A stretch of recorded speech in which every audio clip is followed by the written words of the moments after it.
It's my pleasure to introduce LSU head coach Ed Orgeron, as well as Joe Burrow, offensive player of the game, Patrick Queen, defensive player of the game. Coach, when you're ready, we'll take an opening statement. Yeah, well, I want to thank our great fans for being here. Man, we left that the hotel today. What a phenomenal group we had. It just gave us the energy and all night, and they've been with us all year. And give the credit to our players. Those guys fought. We started working last year, January 17th. They worked their tails off with Tommy Moffitt. They did the right things, character, grit, determination. They had their player-only practices this summer. I didn't even know about them, led by these guys on the side. We took it one game at a time. We wanted the team. Got to give the credit to our coaching staff, Jack Marucci, Tommy Moffitt, all the trainers, and just a tremendous night for the LSU Tigers, tremendous night for the purple and gold, a tremendous night for the state of Louisiana. We are so proud to represent. Front. This would be for Ed and for Patrick. Forced Matt Moscona, ESPN Baton Rouge. Forced Clemson into 9 punts. What worked so well, and did you think you could have that kind of success? Yeah. I think the one thing is we stopped A-10. I thought our guys did a tremendous job of not letting him run the football on us. We knew Trevor was going to make some plays. They made some plays downfield. But you know what? I thought the coach around had a tremendous plan of getting pressure. We never panicked. And those 3 and outs and those punts were critical in the ballgame. I think this guy here, Patrick Queen, had a great game. And, you know, we had to tackle in space. Had great athletes in space. And this guy made some great tackles tonight. We're going to start over here on our far left in the back. There's so much talk about what this means for Louisiana, but for your small hometown on the Bayou, just no one really has ever even heard of it. What does it mean for that community to bring this for them? You know, I remember growing up there, man, losing was an option. It was not an option, man. You have to win. And win in mini basketball, you had to win in the backyard. Cajun people took a lot of pride in who they were. LSU was big, obviously watching Ronnie Estee and them play, so this is going to mean a lot to them. I mean, they're very prideful. It means a lot to everybody in the state of Louisiana. Everybody bled the purple and gold. I think it's a tremendous night for everybody. Stay over here in the second row on our left. Jeff Nowak with The Advocate. You know, yesterday Joe got to meet Drew Brees, which was talked about for a while. You have a lot of guys with the New Orleans connections with Jamar and others. You know, did winning this in the Superdome, you know, talk about any of the added significance there? Do you think that kind of is more impactful? Because I think it's magical. I really do. I think that when we saw that the national championship would be in the Superdome at the beginning of the year, we set our target on that, although we did not talk about it. And we felt that once we come in the Superdome, we'd come out victorious because of the home field advantage. It was great to have Drew Brees yesterday at practice. I spent 1 year with them. He and Joe are a lot alike in a lot of ways as far as their work ethic, as far as their leadership on the football team. I remember watching Drew Brees, the 7-on-7. He ran it, and it was the best 7-on-7 I ever saw. There wasn't another coach out there. So Joe and he are a lot alike. I think that Drew Brees and his wife are great representations of the state of Louisiana. We're proud of them. Let's go right here in the very front. Coach, I was Steve Moulton, ESPN Radio out of Huntsville, and ultimately, what are you going to remember this season about of all going through the West, going through Texas, I mean, going through Oklahoma, and now just this experience? What are you most going to remember this season for? Yeah, I just think the character and the grit of this football team. Jack Marucci and Tommy Moffitt keeping us together, keeping us in shape.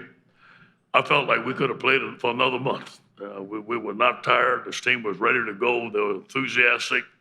One team, one heartbeat, the character and the leadership, obviously led by Joe. We wouldn't be here without Joe Burrow. We know that.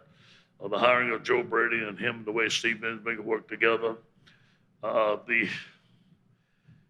improvement of our defense after the Ole Miss game. I think that the defense took it upon themselves, the leaders took it upon themselves, and they knew.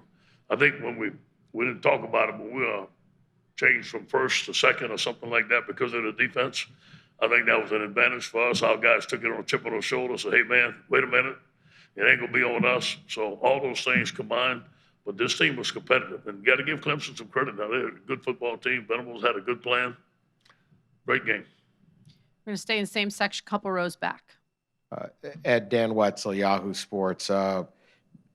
Your career has had ups and downs, a lot of doubters. A lot of people never thought you'd be a national championship coach. I'm wondering two things. One, at any point during that, did you ever doubt that you could coach at this level and lead a team to this level? And what does your story say maybe to all the people out there whose careers don't just rocket ship to the top and go similar to you? Yeah, I remember not getting a job at USC, and I felt that I was ready to be a head coach. I felt that I had learned from my mistakes at Ole Miss. At that point in time, I wasn't. I remember sitting on the sofa in my house. I had a year to reflect.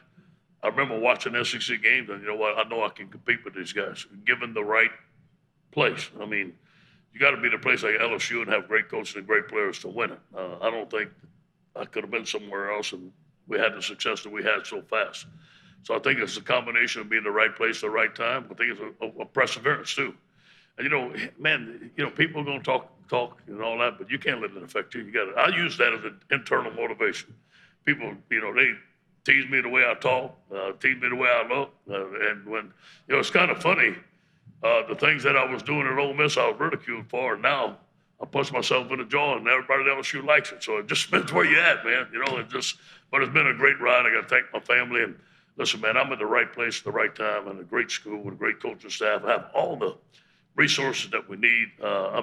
You come to LSU, you just have to do it right, and you're going to win. Have time for just a couple more. We're going to start right here in the front. Yeah, Ed, he kind of stole my question. Doug Mouton, WLTV in New Orleans. 2014, you're at Mandeville High School games as a parent in the stands. Yeah. 5 years later, you have delivered the greatest season in LSU history. And I know you have said all year it's not about me, but have you let that, or will you let that sink in just for a minute, that arc from 5 years ago watching Parker play to today? I think, God had a plan. I got to say it, and it's not me. And all I did was follow the plan. And without him, I wouldn't be here. Without my family, I wouldn't be here. And then I said, I'm thankful for Coach Miles for giving me a chance, man. He hired me at LSU. It's where I wanted to go. I knew I was going to coach. I didn't think this was going to happen. I didn't know. I thought, when I didn't get the job at USC, I said, hey, you might be an assistant the rest of your life. I just love coaching. But everything fell into place. And we're just getting started, man. This is not the finish. I want to be here at LSU for a long time and win many championships at LSU, and this is just the beginning. Again, right down here in the very front. Hey, Ed, Michael Cobble, WBRZ in Baton Rouge. Clyde seemed to be the key that got the engine going tonight. Just how critical has he been, not just to your season, but even tonight? He's the heart of our team, man. He is tough. Again, he's 6'4", 270, and Clyde's going to take it upon himself. I'm glad he was healthy. Those runs he made at the end of the game were very critical. He's hard to tackle. He's got great balance. He has a great trunk. I don't know if he's leaving or not, but if he does, I think he's going to have a great career, and he's going to go down as one of the greatest Tigers ever. Take our last question from the television riser in the back. Shakira Martin from Lafayette. Coach O, you've talked all season about blocking out the noise, but when you reflect, what was it that made this team so different and inspired you guys to just finish the season strong? Yeah, I do believe the leadership, the character, the grit, they wanted to win. And they believed in our coaching staff. They believe in the work ethic. We started last January 17th. We've been working for a year. All those things combined, and obviously I thought we had a great schedule this year. Playing Auburn and Florida at home really helped us. Having a great coaching staff, getting Joe Brady from the Saints, going to the spread. I think that, when we didn't score many points with Isbinger, we talked about going to the spread. I thought that was critical, and then we got the right guy. We got the right quarterback to run it. We had athletes and the receivers, the way they played. So a lot of things had to fall into place.